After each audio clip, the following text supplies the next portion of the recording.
नमस्कार। कभी सोचा है कि जब हजारों छात्रों के आधार कार्ड को एक साथ अपडेट करना हो तो स्कूलों के लिए ये कितना बड़ा काम हो सकता है।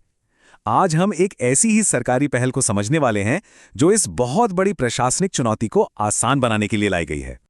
तो चलिए देखते हैं कि ये सहयोग आखिर है क्या। ये सिर्फ एक प्रोसेस को आसान बनाने के बारे में नहीं है, बल्कि ये पक्का करने के बारे में है कि हर छात्र की पहचान सुरक्षित और अपडेटेड रहे, जो उनके भविष्य के लिए बहुत जरूरी है। असली चुनौती यहीं से शुरू होती है। सोचिए, एक ही समय में हजारों बच्चों को अपने बायोमेट्रिक्स अपडेट करवाने हैं। ये किसी भी स्कूल के लिए एक बहुत बड़ी लॉजिस्टिकल प्रॉब्लम बन जाती है और आज हम इसी का समाधान देखने वाले हैं।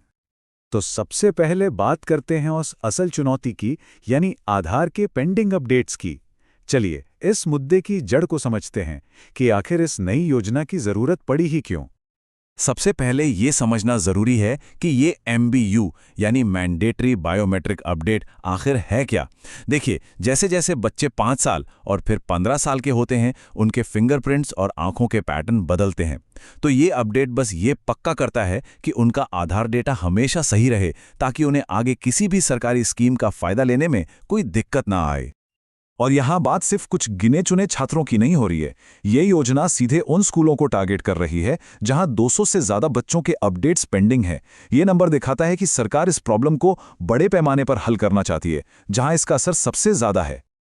तो अब आते हैं इसके समाधान पर। 11 दिसंबर 2025 के एक ऑफिशियल लेटर में इस समस्या का एक बहुत ही सरल लेकिन असरदार हल पेश किया गया। अपडेट को छात्रों तक ले जाओ, ना कि छात्रों को अपडेट तक। तो इस पूरी योजना का सबसे बड़ा प्लस पॉइंट यही है। अब छात्रों और उनके माता-पिता को अपडेट के लिए कहीं बाहर जाकर लाइन लगाने की जरूरत नहीं पड़ेगी। सुविधा खुद चलकर उनके स्कूल के दरवाजे तक आ रही है। अब सवाल आता है कि ये कैंप ऑर्गेनाइज कैसे होगा। तो इस प्रोसेस को आसान बनाने के लिए आधार जारी करने वाली संस्था यानी UIDAI खुद कोऑर्डिनेशन की जिम्मेदारी लेगी। इससे स्कूल एडमिनिस्ट्रेशन पर से काफी बोझ कम हो जाएगा। ठीक है, UIDAI तो मदद कर रहा है, लेकिन एक सफल कैंप के लिए स्कूल की भी तो कोई भूमिका होगी, है ना। चलिए उसे समझते हैं। अब आते हैं प्रैक्टिकल पार्ट पर। अगर कोई स्कूल ये कैंप करवाना चाहता है तो उसे असल में क्या-क्या करना होगा। चलिए स्टेप बाय स्टेप देखते हैं। देखिए, ये 6 बिल्कुल सीधी सादी शर्तें हैं।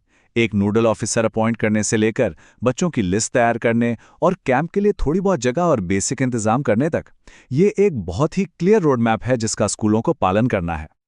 और सबसे अच्छी बात यह है कि अप्लाई करने का प्रोसेस भी एकदम सिंपल रखा गया है। जैसा कि यहां दिख रहा है, स्कूलों को बस UIDAI के राज्य कार्यालय को एक रिक्वेजिशन यानी एक मांग पत्र ईमेल करना है। और ये रही वो सबसे जरूरी जानकारी।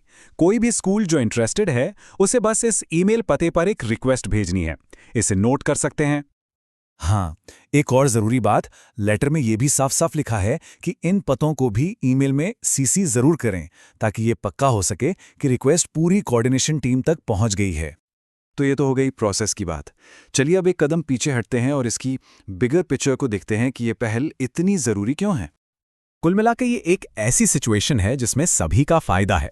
माता पिता का समय बचता है, छात्रों को आसानी होती है और स्कूल एडमिनिस्ट्रेशन एक बड़ी जिम्मेदारी से मुक्त हो जाता है।